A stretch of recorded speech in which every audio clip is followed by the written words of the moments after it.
once again from C.M.I. Bible Research Center here in the Ozark Mountains of Arkansas, where we are experiencing winter time.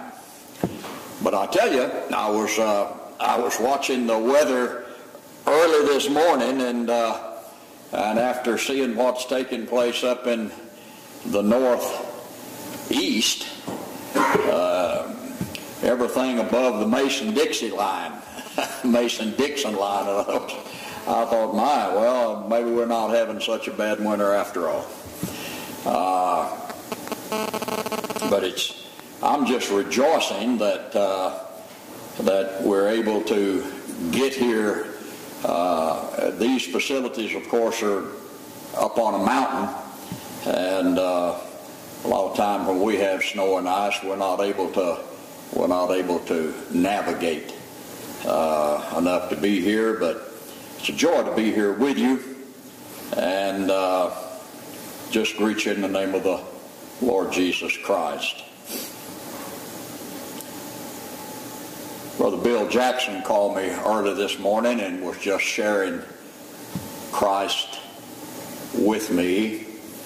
And our conversation brought to remembrance something that the Lord had shared with my heart yesterday. And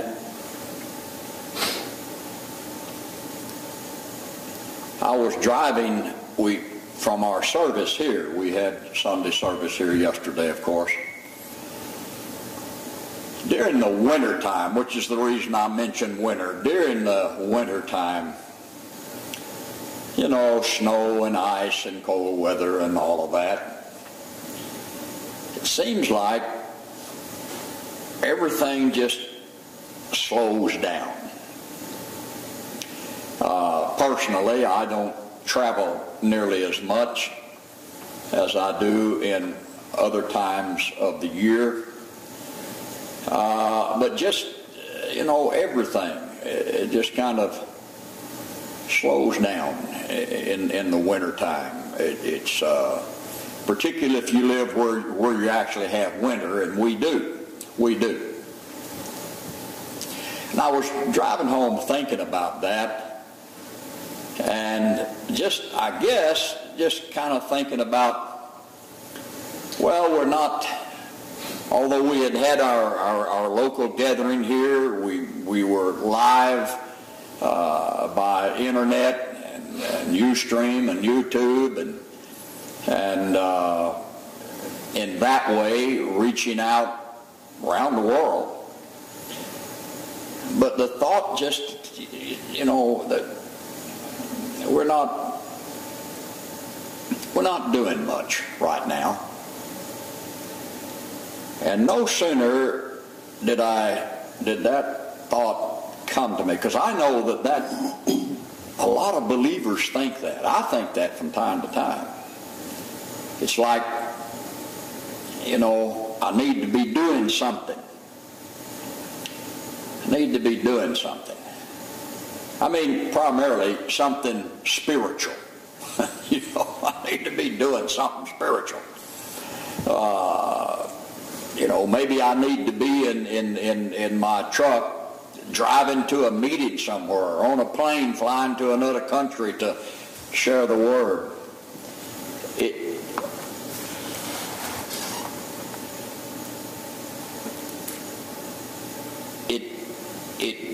It gets into our mind that if we're not physically doing something, or, and I'm not just talking about physical labor, but occupied physically with doing something spiritual, or something that tends to be thought of as spiritual, that, you know, that ministry just isn't taking place, maybe. That we're just kind of, you know, sitting still. It comes into our mind, into our hearts, that we are the, you know, that that we activate ministry. But I guess all of that was just kind of turning over my mind, and I just had that thought. It's not God. And the Lord really spoke to my heart. And He said, it just come into my heart.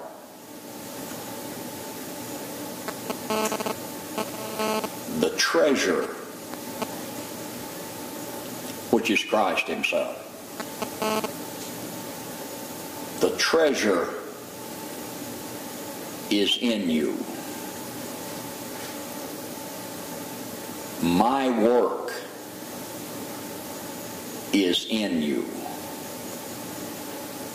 And just continued to, went on and speaking to me. And I began to realize that the true work of God, that work that has to be in us, or all of our doings are for nothing anyway. I mean, but that work of God that is in us, and it was like, it wasn't a mean rebuke, but it was a rebuke. It was a correction. That the work of God, which is Christ in you, and Christ in me, that work of God never ever ceases.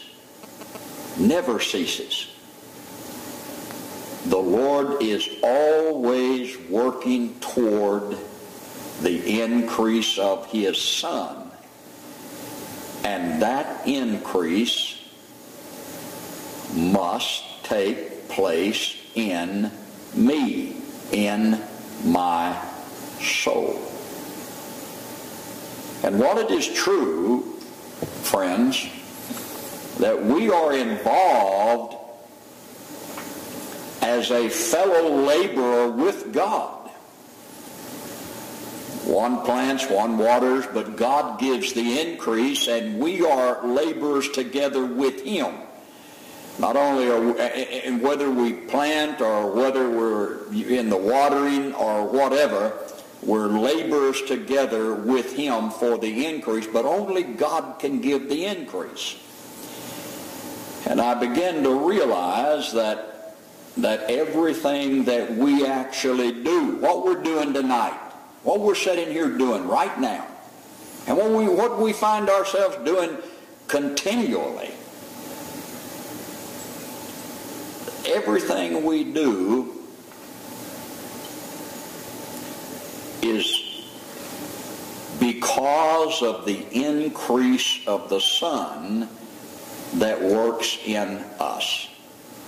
So everything we do as a laborer together with God is for the work that God Himself is doing.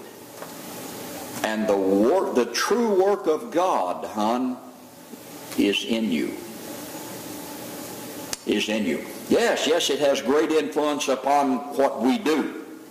And I'm trying to say that what we do as laborers together with Him. But whether we're actually doing anything or not, the Father is doing. The Father is working for the increase of Christ. And I began to realize that as I was driving home. And I live up on this mountain, but I live about, 4 miles from here. And as I was driving home, I really got caught up in that. The Father never ceases working toward the increase of His Son. And it is so easy. It seems to be so easy for you and I to almost think that we have to substitute something for that. Like that's not enough. I need to do something. Rather than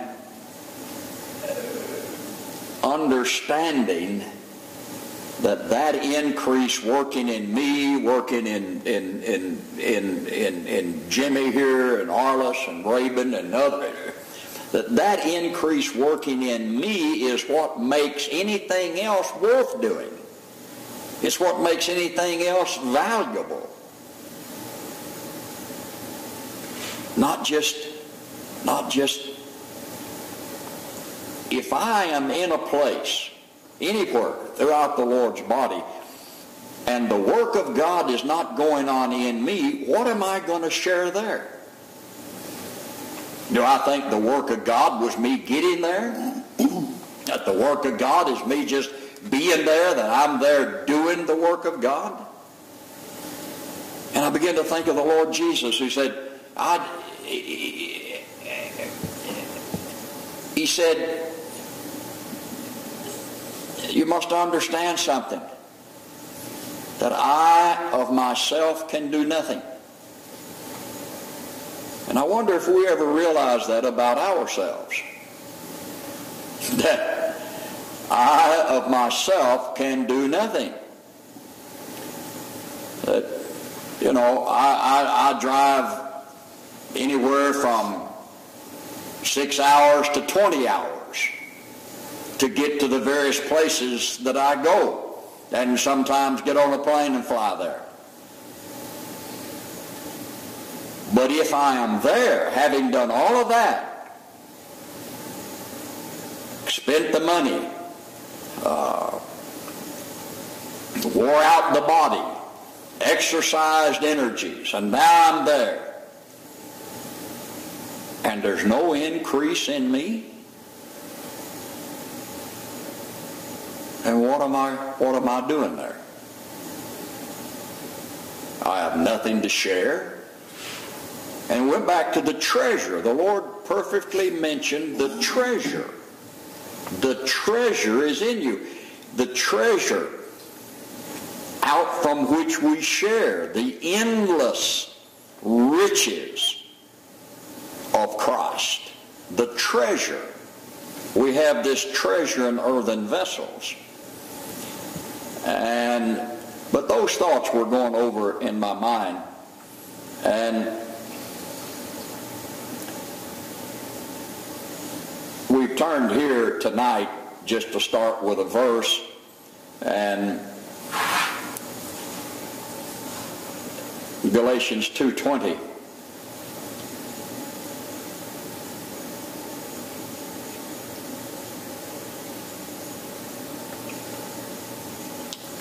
Galatians 2:20. And we'll read verse 19 and 20 and 21. And Paul, of course, is speaking here, and we understand he's speaking to the Galatians who have left the faith of Christ for the law. Now, they haven't gone back to the law. They weren't under the law to begin with. But Judaizers came down, brethren came down from Jerusalem that were under the law, and the Galatians ended up being circumcised and becoming under the law. After Paul had been there preaching Christ and had established them in the reality of Christ. You can read this letter. It tells you all of that. Paul is astonished that this could happen so quickly. He says that you have so soon left him, H-I-M, that you have so soon left him for a gospel which is not a gospel at all. The him that Paul is speaking about, of course, is Christ. And then Paul tells them that the gospel which you heard of me was not of men. And he was referring directly to these Jews, directly to Judaism, directly to those who were under the law, because he was well taught under the law. But he did not get his gospel that way. And he certifies that his gospel came by God revealing his Son in him. His gospel came by the revelation of Jesus Christ.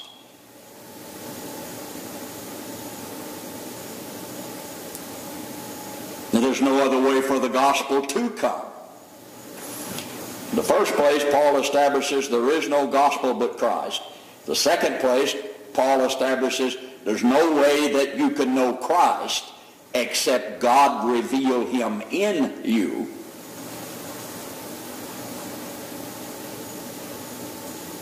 And he was astonished that the Galatians had been turned from that gospel, which is Christ, to a gospel which is not Christ in such a short period of time. So, with regard to the law, which he no longer serves, having realized that Christ is the end of the law for righteousness, for holiness, for glory, for salvation, for life.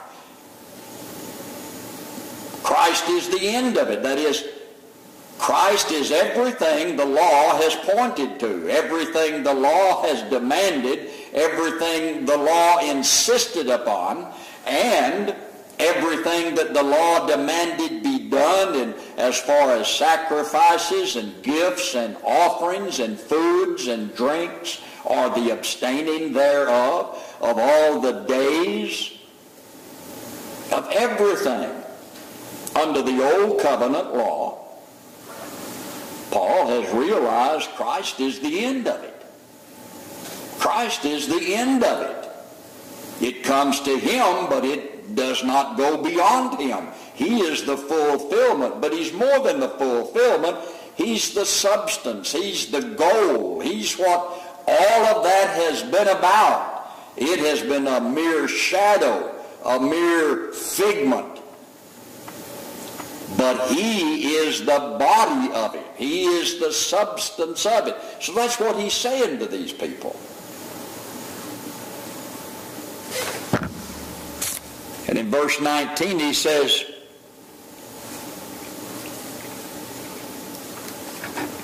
well, let's look at verse 18. For if I build again the things which I destroyed, I make myself a transgressor. He's talking about not being able to go back to the law. For I, through the law, am dead to the law, that I might live unto God. For I, through the law, am dead to the law, that I might live unto God. And he explains what he means by that sentence in his very next sentence. How is Paul, through the law, dead to the law? I am crucified with Christ. That which the law demanded, Christ has fulfilled, and through my union with Christ, I am dead, buried with him in his death, dead to the law. Well, Paul is, you'll find in his writings, not only dead to the law, he's dead to the world, he's dead to sin, dead to the whole Adamic creation, dead to Paul. I am crucified with Christ. The law is fulfilled concerning me. I am crucified with Christ. But he has mentioned in verse 19 that I might live unto God. And so in this next sentence he goes on and says, I am crucified with Christ. Now get a hold of this, because we'll bring all this together here in a minute. I am crucified to Christ. That is the sum total of the answer to verse 19. There isn't any other answer to it. This is the answer to it. Remember in Romans 7, who shall deliver me from the body of this death? That is a cry. That was the cry on the heart of Paul while he was struggling under the law, not as a believer. Now, Romans 7, he is looking back and using his experience under the law as an example for those to whom he is writing. And he says in Romans 7 to begin with, now listen to me, he says, because I'm going to talk to you for a moment about the law. I speak to you who know the law. And then he talks about a woman being married to a man, all right? And he makes that analogy and he brings that in to the body of Jesus Christ and to our marriage to Christ as his body, quickened in his resurrection to bring forth fruit, not the fruit of death, but the fruit of life, because it is the seed of life who is in it. He goes through that. Then he begins to talk about how he could not find righteousness or sinlessness. He could not find that under the law. And the more he tried, the more convicted he became. The more not only convicted, but the more condemned. The more condemned he became. And it seemed like the harder he tried, the worse he was shown to be. This is under the law. And he cries out, who will deliver me from the body of this death? And he's speaking about the whole body of the law, in which he was bound, to which he was bound. He considers himself as being part of that very body, that body was his body, that he was married to the law, the body of the old man. How do I get delivered? See? Well, and he goes on to tell how. This is what he's talking about here to the Galatians. I am crucified. This is what he says in Romans as he continues on. I am crucified. Now, I'm going to press this tonight. I am crucified. Not I was, not I need to be, not one day I will be, and particularly, friends, not I was, I am. That settles it for the law. But it settles it for everything. It settles it for the whole economy of sin. It settles it for the whole natural and Adamic creation. Crucified to the world is crucified. It uses that term again. I am crucified.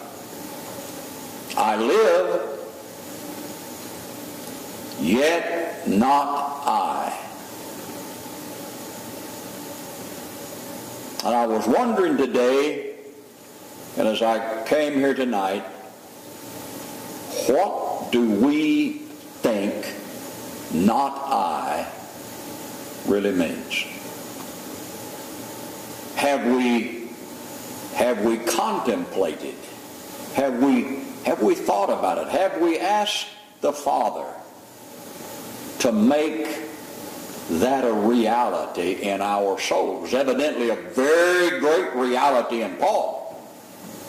I mean, you see evidence of it in every letter that he writes, everyone without exception. Yet not I. Christ liveth in me. And he goes on to say what would translate like this. And the life that I live in this earthen vessel every single day, I live by the faith, I live by the knowing, I live by the seeing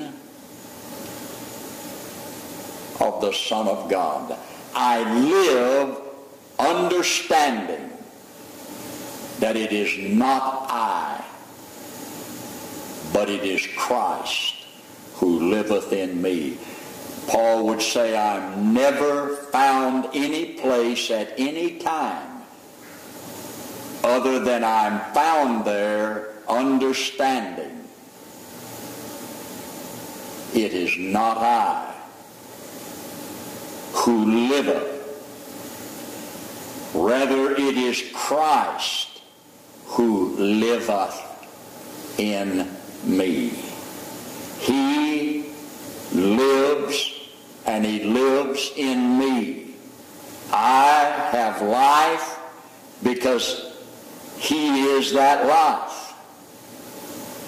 I have life. I live because he liveth in me. I wonder, do we understand what that means? That whole statement, not I. Do we really understand what that means? But Christ liveth in me. Do we understand what that means?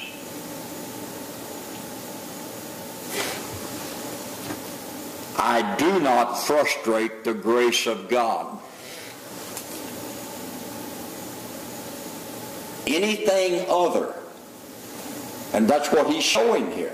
That's what he's showing here. He goes on to say that, for if righteousness, if life is salvation, holiness, acceptance, if righteousness come by the law, if anything that would please God or that God truly demands, if it came by the law, then Christ is dead in vain. Now, honey, didn't say Christ lives in vain. He said, then Christ is dead in vain. Hon, here it is. If you and I have a life of our own in Christ, then Christ is dead in vain. His death didn't do what it was supposed to do. Because his death is not just an apology on God's part for our sinful condition. When he died, I died.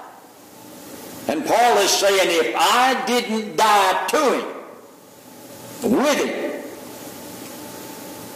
if I did not die with him, then he died in vain.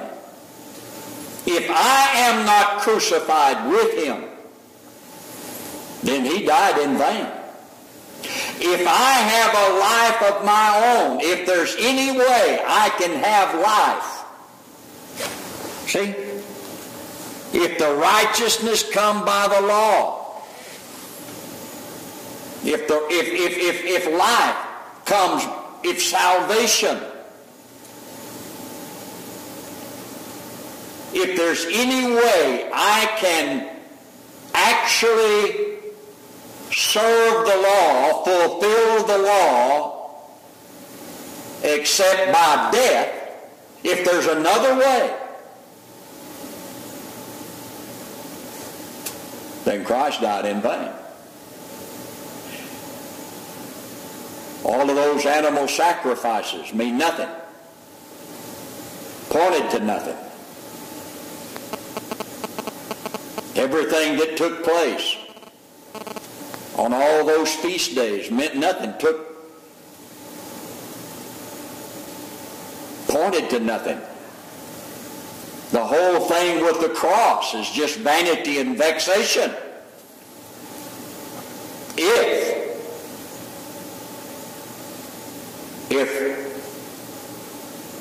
If there is some way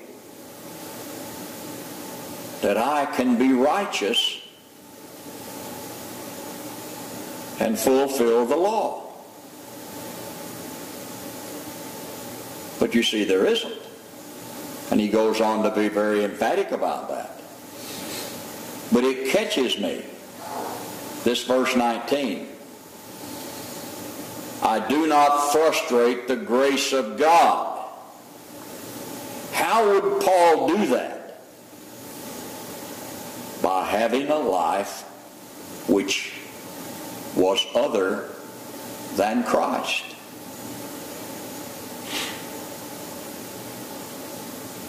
By saying,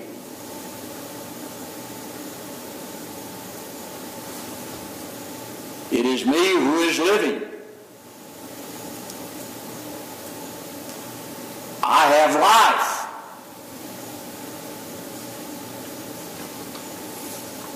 But he didn't. He said, I am crucified with Christ. What he said, friends, is I'm dead. I am dead. I live because Christ liveth in me. And the life I live in the flesh, I live in that understanding so that I do not live daily frustrating the grace of God. I do not live daily contrary to the grace of God. The grace of God provided a death for me, and the grace of God who is in me is Christ himself. He provided both for my death and he provided for my resurrection. He is my death. I am crucified with him. He is my resurrection, in that he and he alone liveth in me. And every day I live in that comprehension. Therefore, I do not frustrate the grace of God. And I wonder how many believers today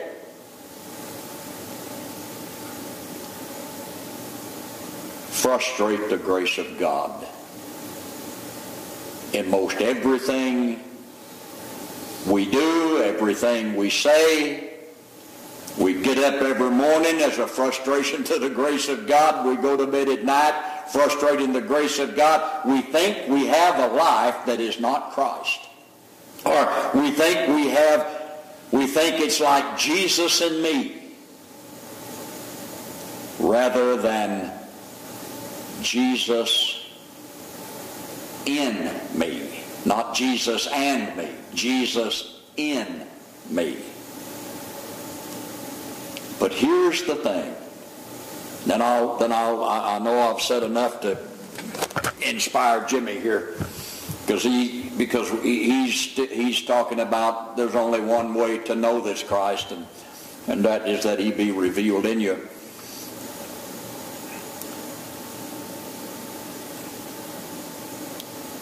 Here's my point. When we say it is Christ in me, what we need to do, and what Paul does here in his epistles, we need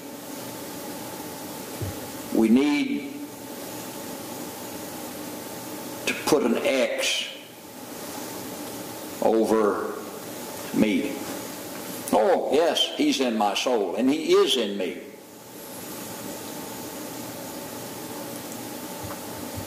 But he is there, living instead of me.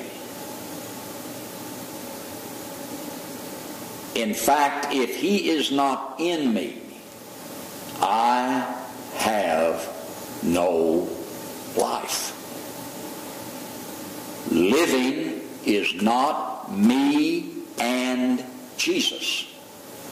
It is Jesus living in me. The cross eradicates me. I was eradicated in his death, the death that he died, the death from which he was released, having totally completed it, being become totally obedient to it. He was released from it as the only begotten from among the dead. That was all so that my soul could have newness of life. And the newness of life is Christ himself. He is the treasure. He is the work of God.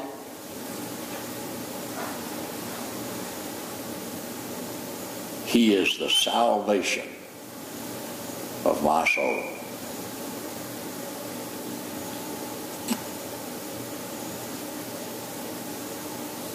Jim? One of the things I wanted to just mention, because you were talking about Galatians 20. Yes. 2:20. But I was thinking about this, and this is a fact. It's just a fact that it's easier to embrace a spiritual teaching, a message, versus embracing the reality of God, which is Christ himself. You had asked concerning Galatians 2:20, who really understands that? You know, if any at all. Yeah. And see, the thing is that plenty understand what they think it means. Plenty can understand the teaching, grasp the teaching. Yes, I am crucified with Christ. Jesus is my life. I have no other life but Christ. It's very easy to grasp that, because that's our ability. Now, we're definitely not governed by that reality, and that reality is definitely not effectual in us. But we've grasped it because it's our understanding by our ability. The difference is that for it to be effectual in the soul, in the heart, God has to reveal his Son. And see, Galatians 2:20, the understanding of Paul that caused him to declare what he said in Galatians 2:20, I am crucified, he states way at the beginning in Galatians 1:15 and 16, but when it pleased God. This was not my ability. I didn't do this. God did this. And what did he do? He revealed his Son in me. So in everything after that point came from this source right here. Came from me seeing his face. Everything I declare from this point onward is out from seeing his face. Even Jesus, we get, because we're so carnal, we get so caught up with everything we see in the Gospels and even in the book of Acts, because things were happening in the outward, miracles, signs, and wonders. But the thing is that during that time, no one, not even the disciples, and I greatly doubt the 12 or even the 3, that followed Jesus, the 12 disciples or the 3, Peter, James, and John, knew the source of which he did everything. Because with the Lord, his goal was not to do. His goal was to dwell in the house of the Lord all the days of his life, to behold the beauty of the Lord, and to inquire in his temple. His goal was to see the face of his Father as the Father saw the face of Christ. Hallelujah. And then it didn't matter what was done, because Jesus himself confessed, that was not me. The Father in me doeth the works. And that's also what Paul confessed as well. It is not I, but Christ who liveth in me. And see, we think the goal is really doing or attaining, but that's not the goal at all. The goal set forth of God is to bring us unto the face of Christ, unto the face of him who is our life, unto the face of him who is our salvation, unto the face of him who is the all things spiritual of God that is made unto us. Christ himself. And I remember mentioning, actually I've mentioned it several times, but it always confounds people, that I basically said this: God only sends his Son. And what I mean by that, in the context of that I sent it, was basically this: everyone wants to be sent of God. They look at Moses. Moses was sent of God. Or the prophets. Elijah was sent of God. And see, no. You think about it. God only sends his Son, because only the Son serves his Father. That's it. That's it. We just don't know that we're not the Son. And we don't know that we are not the Son because we don't know who is the Son. And we don't know who is the Son because we've not seen the Son. Amen. And everything comes out of that. Everything of God. Even you mentioned, even like the things we do. It's funny the way it's said, the things we do. Well, really, if it's the things we do, then it's actually not the thing that God does. But we get caught up with the things we do, and we think that that's the whole issue of God when it's not. When it's not, and when we finally come, I don't even want to say it that way, but come to terms with it. When we're at peace with what God is doing, then the Son can do anything he wants, because the confession will be just as, Peter and John going into the temple. What, did you think we healed this guy by our own ability? No.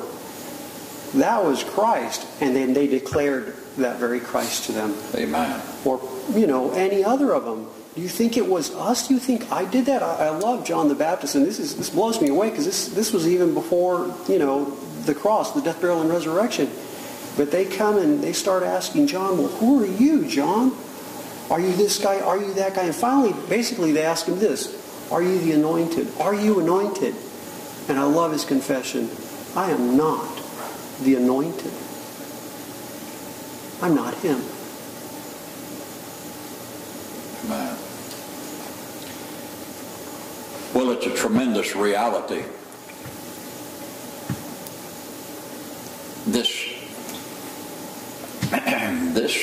This reality that Christ is in us. And again, you said it. Maybe it needs to be said much more, because it's more than a teaching. It's more than something we need to agree with. The reality that Christ is in me cannot be separated from the reality that therefore it is necessary that I know Him. It is necessary that He be revealed in me. Look at the 3.5 years of Jesus. Just think about it a minute. Look at it a minute. Okay, He chose His disciples. He chose them out from all the multitude. He chose them.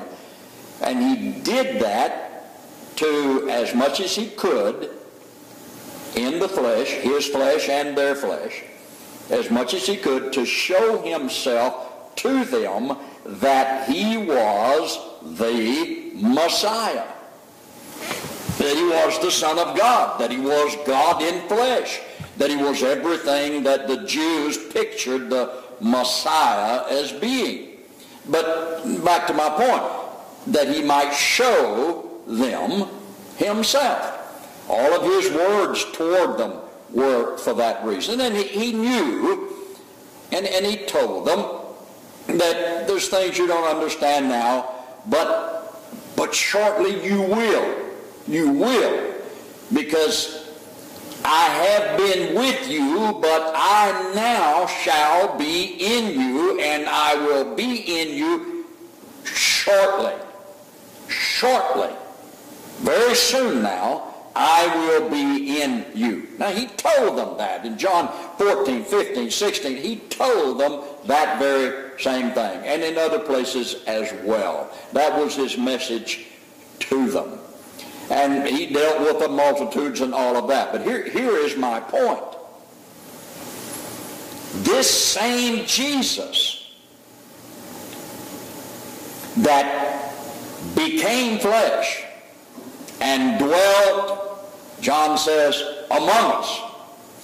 This same Jesus, not another one, this same Jesus now dwells in us.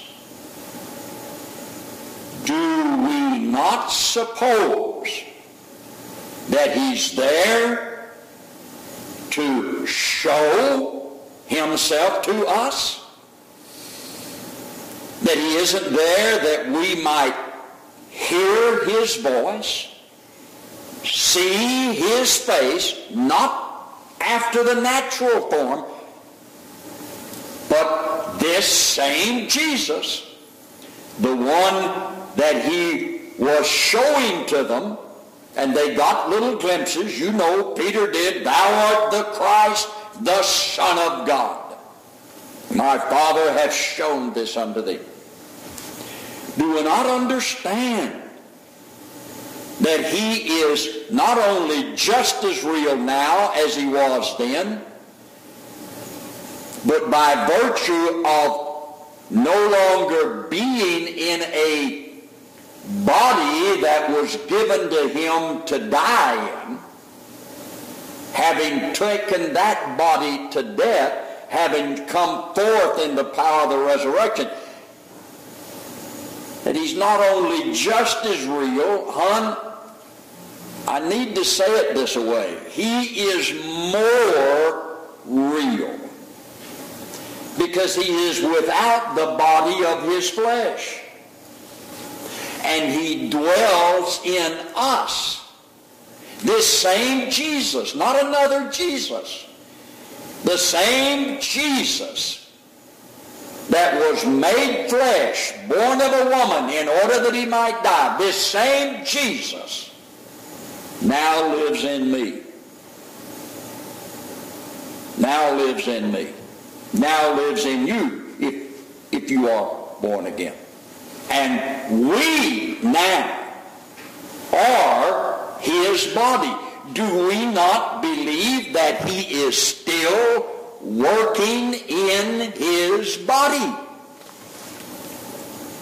Now, all of this I thought about when Jimmy said, He sends His Son. He only sends His Son. This is true. Who else would He send? When His body goes here or His body goes there, what did Jesus say? Where I am, my servants will be.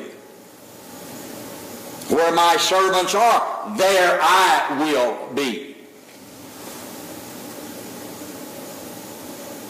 But whose body are we? His body. Then who is sent? It isn't just us. It must not be just us going somewhere, but us being where He is, and being there in that understanding and in that knowledge. God only sends His Son. He sent His Son, and He only sends His Son. There is no great need, or as far as I'm concerned, any need in this world for J.W. Lumen. But my word, honey, for the Son of God, well, that's another matter. That's another matter.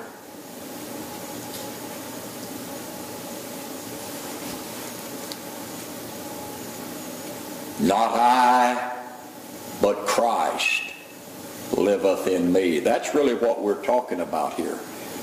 And the question I ask is that, do we understand that? I am crucified with Christ. Do you really understand what that means? Let me read something to you that I thought of. It's in a little booklet that I thought of while Jimmy. For many, let me read this. For many, the concept of death with Christ comes in the form of understanding, but the fact that they have ceased to exist except by Christ does not impact them. They acknowledge the work of the cross instead of experiencing in their soul the reality of the cross.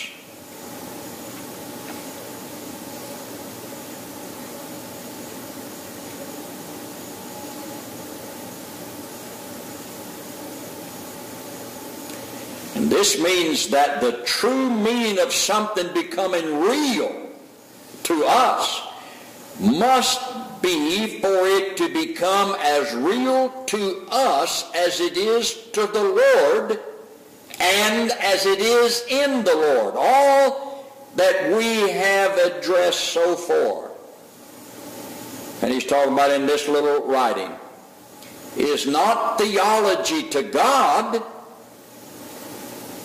It is how He has made and understands things to be. By living in union in Christ, we join with God in His understanding. This becomes the proof that it is real to us and in us. If we only embrace the theology of it, then it is not real in us. We have only gained the reality of the truths or the facts of union. The manner in which we are to live Christ is not found in a method ordered to facts. The fact of the matter is that you cannot live Christ. Only He lives. To receive a method of death is not true death, but it is a means undertaken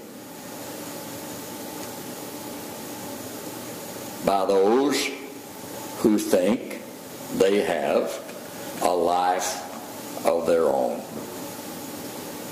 Except the Son be revealed in you by the Father, you cannot know the Son in reality.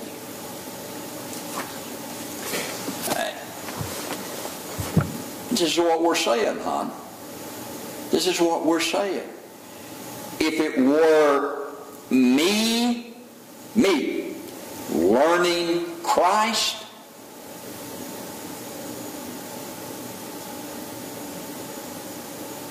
well, then there is me and Jesus in the picture. Listen to me carefully. But if it is the Father, by His Spirit, revealing Christ in me, in the midst of my inability to know anything concerning Him, then that is a divine act of God. And it takes a divine act of God to reveal that Son. Come on, darling.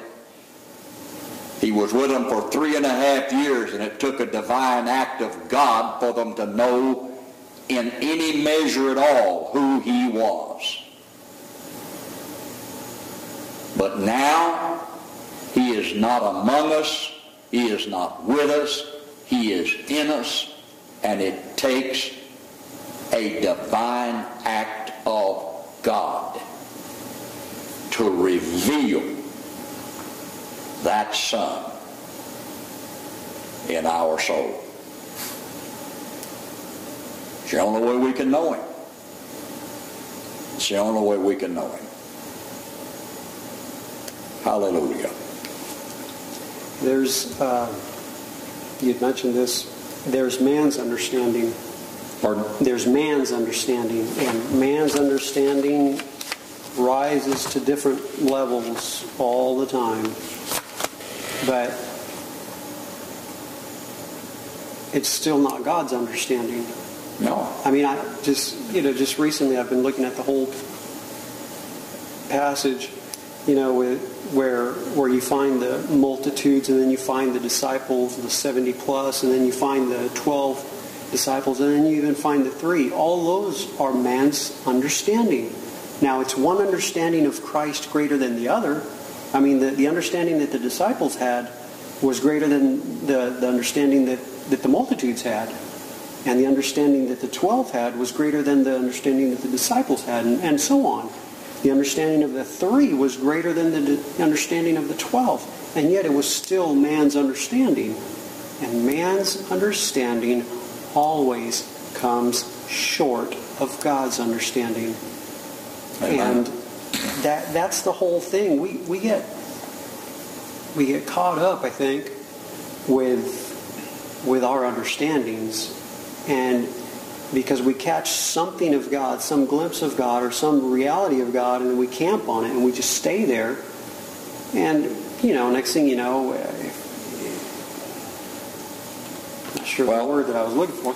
All my understanding does is exalt me. Exactly, yeah.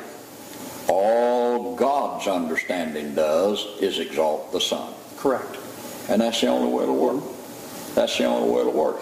And people get upset with me, number one, for saying, I am nothing. Well, hon, would you rather let me say it this way. I am crucified. Now, to me, that means I am nothing. I am dead. I am nothing. Christ, by the grace of God Almighty, Christ, the gift of God, liveth in my soul, and He is the life of my soul, the resurrection of my soul, the joy of my soul, the salvation of my soul, and yet I still say, I am nothing. I speak as a soul now. I am nothing. He is everything. Yes, The grace of God is that He's in me. And He has made everything that He is in me, He has made that to me. But He doesn't make me that. You understand? He doesn't make me Himself. No, I am one in whom I'm a soul in whom He dwells. Come on, darling. The gospel's not about me. It's not about you either. It's Him. The Father reveals one Son because there is only truly one Son. He lives in many, but there is truly only one Son. And there's truly only one who is life. Consequently, there is only one who liveth. Life liveth. Thank God life liveth in me. And that's what we're talking about tonight.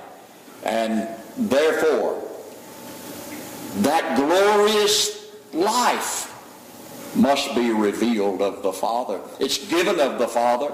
It must be revealed of the Father. Blessed be the name of the Lord. I did want to just mention this concerning understanding that God doesn't give us understanding.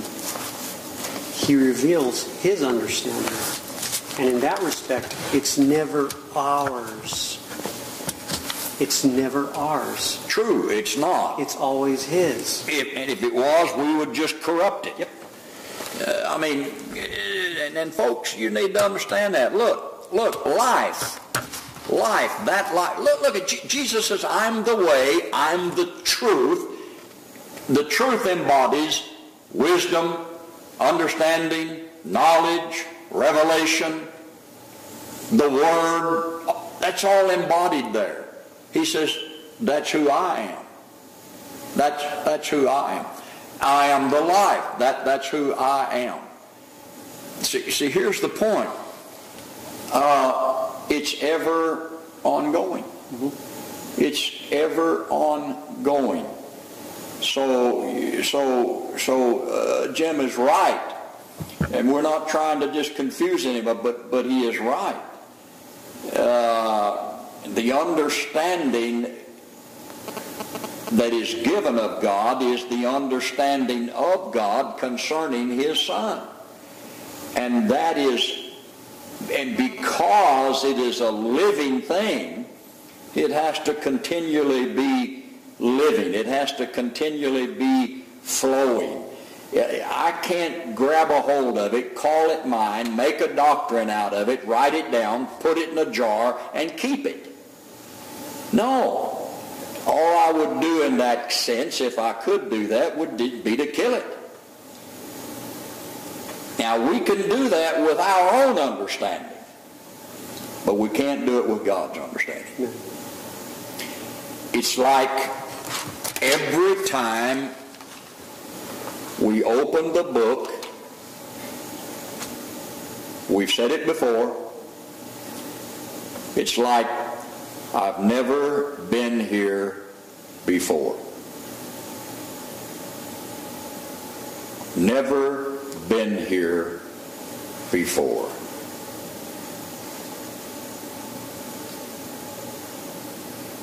And I'm reading here, hereby know we that we dwell in Him, and He in us, because He hath given us of His Spirit. That's in 1 John. But my point is, see, I have an understanding of that Scripture, but God's understanding, not just of the words and the definition of the words, but of the one of whom that Scripture is speaking, God's understanding is not my understanding. My understanding is continually being changed by the understanding of the Father. The Father is continually instructing us, continually showing us, continually revealing His Son. And I appreciate what Jim has said, and what I'm trying to say is that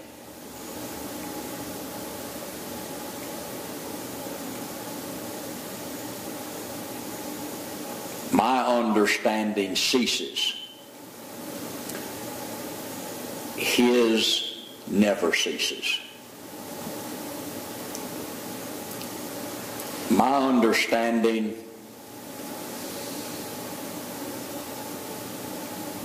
always comes up short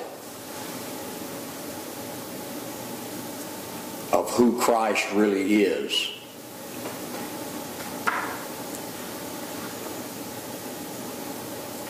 So the revealing of Christ in me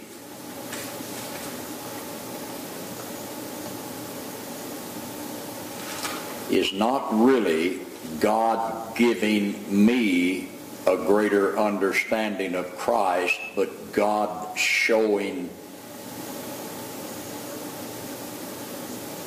Christ, revealing Christ according to His understanding. And what does that do? It transforms my soul. It renews my mind. And I was trying to think the other day of some way to say this, but I haven't thought of a good way to say it yet. God doesn't, we come up with better definitions all the time, but God doesn't give me a better definition. He gives me a whole different view. It is actually the miracle of seeing Christ,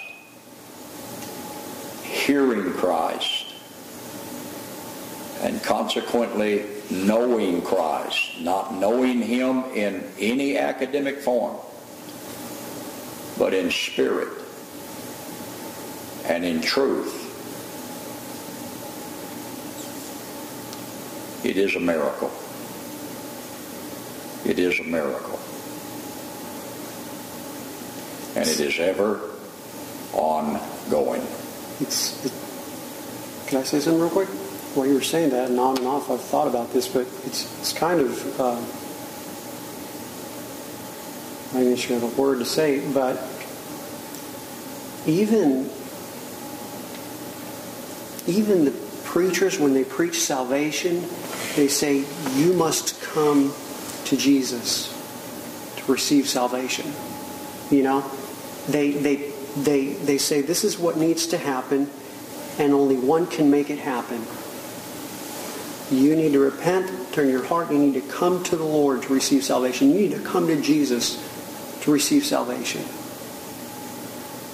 And then once the soul receives Christ, who is the salvation of God, why don't we all say, now you must come also to the Lord that you might know the salvation you've received, where He Himself can define Himself. You know, like I'm thinking like Paul when the Lord appeared to him on the road to Damascus, I think it was. And thank God no one answered for Jesus. Paul said, "Who art thou, Lord?" Yeah. And none of the men that were with him said, "Oh, let me tell you who He is." Yeah. Because I've read about Him, I studied about Him, or I learned about Him. No one interrupted the cry of his heart. "Who art thou, Lord?" Christ Himself defined Himself unto him. Hallelujah. "I have appeared unto thee." And He goes on declaring Himself, "This thy seen me hereafter." It's the same thing with that blind man in John chapter 9. Jesus heals him. Everybody gets upset. No one knows what to do with it. You know, they kick him out of the religious system. And Jesus comes and presents Himself.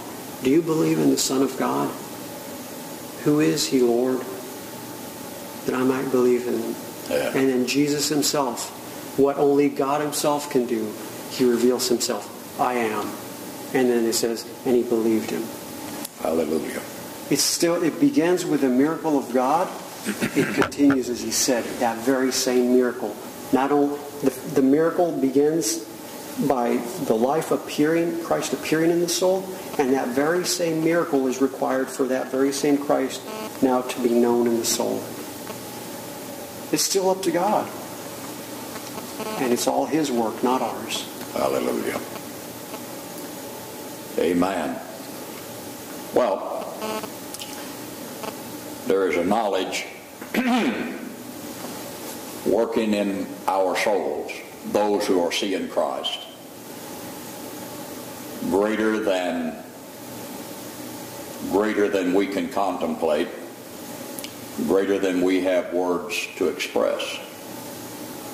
In order to declare this gospel, in order to declare some of what we've been talking about tonight, we search the scriptures continually. We search different versions. We look up Greek words, Hebrew words, Syriac words. We look up words in every language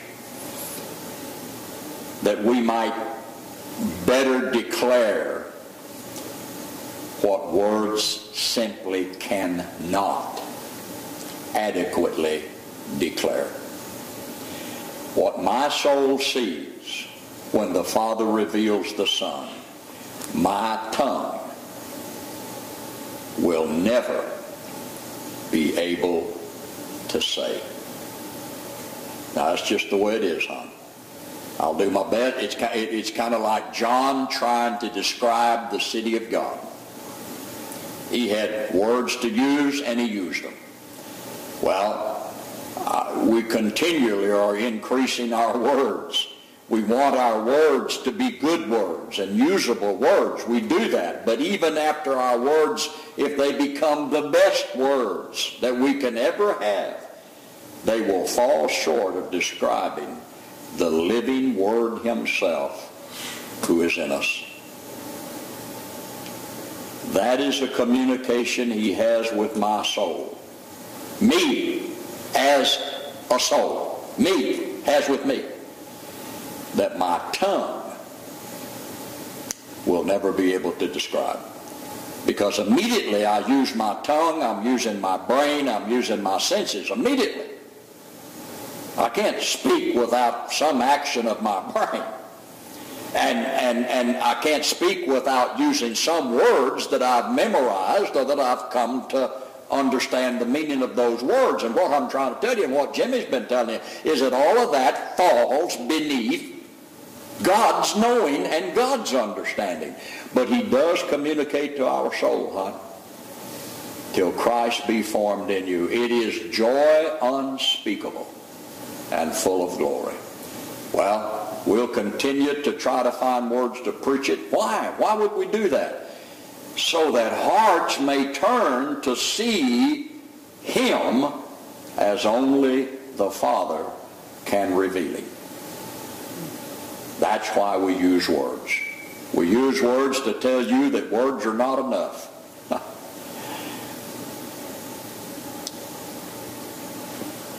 Well, our time is up tonight, and it's been a joy to be here, as it always is. And I trust that we have stirred up something in your soul tonight. You're welcome to email us. You're welcome to phone us. We will respond. We'll respond to you personally, individually. We'll respond on one of these open forums. So communicate with us. That's what this particular time is all about. We appreciate you being with us tonight. May the Lord richly bless you. Thank you, Jim.